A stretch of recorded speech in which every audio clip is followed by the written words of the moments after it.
Coming to know the love of God more deeply changes everything in our lives. We can hear His voice telling us who we are, what we're made for, who we are to Him. We need strength for this journey that we're on. Life is moving at such a fast pace. We're so busy, and in the midst of that, we can lose heart.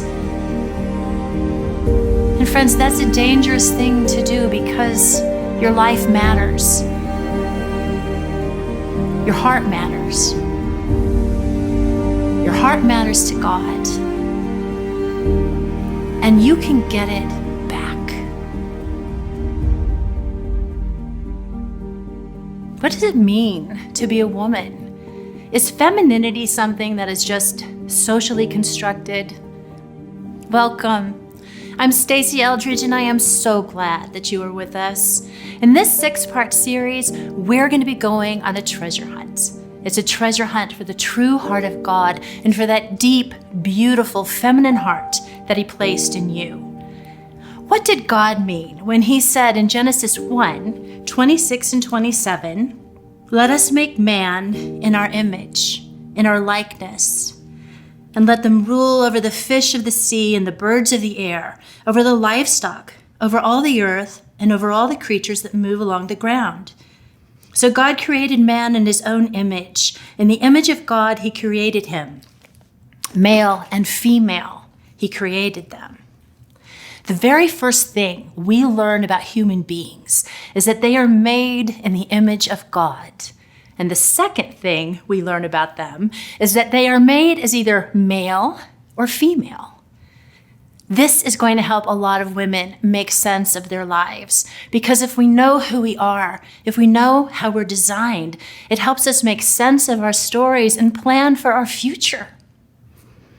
And this can be a hard time to be a woman, which is a major understatement. We live in an hour that is deeply confused about what it means to be male or female.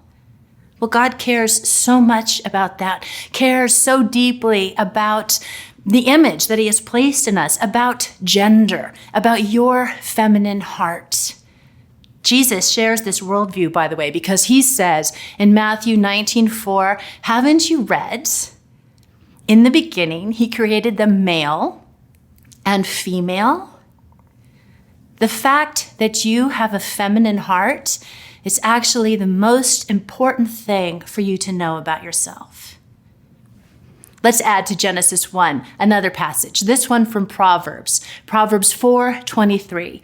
It says, "Above all else, guard your heart, for from it flows the wellspring of life within you."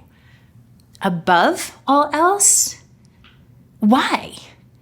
Well, because God knows that our heart is the very core of our being. It is the source of our creativity, our courage, and our conviction. It is the fountainhead of our faith, our hope, and of course, our love. This wellspring of life within us, it is the very center of our being and the very place that we bear the image of God. It is the most important thing about you. And your feminine heart has been created with the greatest of all possible dignities as a reflection of God's own heart. You are a woman to the very core of your being. And that is what Jesus has come to restore. Out of your feminine heart flow all the things that make life worth living. Friendship, love, meaningful work, adventure, your dreams, your relationship with God, all the things that make for a meaningful life flow out of your feminine heart. So what is the heart? Well, a good way to answer that question is simply by asking another one. What do I want? What does my heart want? No matter your age, and no matter where you're from, you will find that at the very core of her being, women long for three basic things. They express themselves differently through our lives because we are made uniquely, but at the core of our being are desires that we all share. If you look at the games that little girls play, at the movies we love, at the stories that capture our hearts, you will find that every woman longs to be romanced, to be irreplaceable, and to unveil beauty. Do you know what the #1 selling book is? It's romance novels. And I'm not talking quality literature here. This isn't Jane Austen. These are the books where the woman is standing on the cliff and her hair is blowing behind her. Who can be buying them? Women. Women are buying them by the truckloads. Their authors have tuned into something very core to a woman's heart, the desire to be wooed and won, the desire to be pursued and fought for, the desire to be romanced. The desire to be romanced is at the very core of every woman's heart. And oh, we downplay it. We try to dismiss it. We try to kill it. We're ashamed of it, but we don't need to be, because it is here that we bear the very image of the living God. God loves romance. Moonlight on water, falling stars, poetry, flowers, music, chocolate, all his idea. Hey. Hello! Hi. Oh, it was so beautiful. I know, but it was so delicious. You never know until you know. Yeah, exactly. Hang it in there. So glad. When I'm outside, I do feel my soul awaken. And it's funny, it surprises me every time. It's where my soul starts to sing and feel free. I love the ocean. It makes me come alive. Smelling the salt water, there's so much space. It just makes me feel free. Creating something, like just working with my hands, creating something beautiful, redecorating a room, or having paint on my fingers. For me, I notice learning makes me come alive, and like discovering something new and then following it out and tracking down the next book and then the next book and kind of like going and then observing how they're in conversation with each other. Sunrises, sunsets, the sun just speaks to me. Like I love how he paints the sky, and I just love to be out and see God's beauty. Everything that has ever taken your breath away, it takes his too. They are love notes written to you by the ageless romancer to woo and win your hearts to himself. God loves romance. He wants to be wanted. He waits to be wanted. He says, "You will find me when you seek me with all of your heart." He wants to be wanted, and so do we. But we also want to be needed, to be essential, to be irreplaceable. As I watch Ella approach her teenage years, to be present for her now is making such a difference in her life. She is going into her teenage years with a just sense of belonging and assurance and freedom that I didn't have because my mom wasn't present to me. I'm showing up and it matters to her, and it's going to matter to her later, and it's going to matter to her children. One day I was on a hike and I saw a guy had ridden his bike off the edge of the trail and rolled down, and his leg was broken. So I had to go back down the trail and wait for the rescue crew and guide them back up to where the man was, and just helping someone in dire need. And I love that God brought me on the trail at that moment. I used to watch World War II movies. I loved it, the big screen, the black and white movies. And I dreamed that when I grew up, maybe I was 12, I could take my braids and tuck them in underneath my helmet and join in. It wasn't so much that I wanted to be a part of a war. It was that I wanted to be a part of something heroic and noble. didn't you? Oh, there is something valiant and fierce set in the heart of every woman. And if you doubt it, insult her best friend.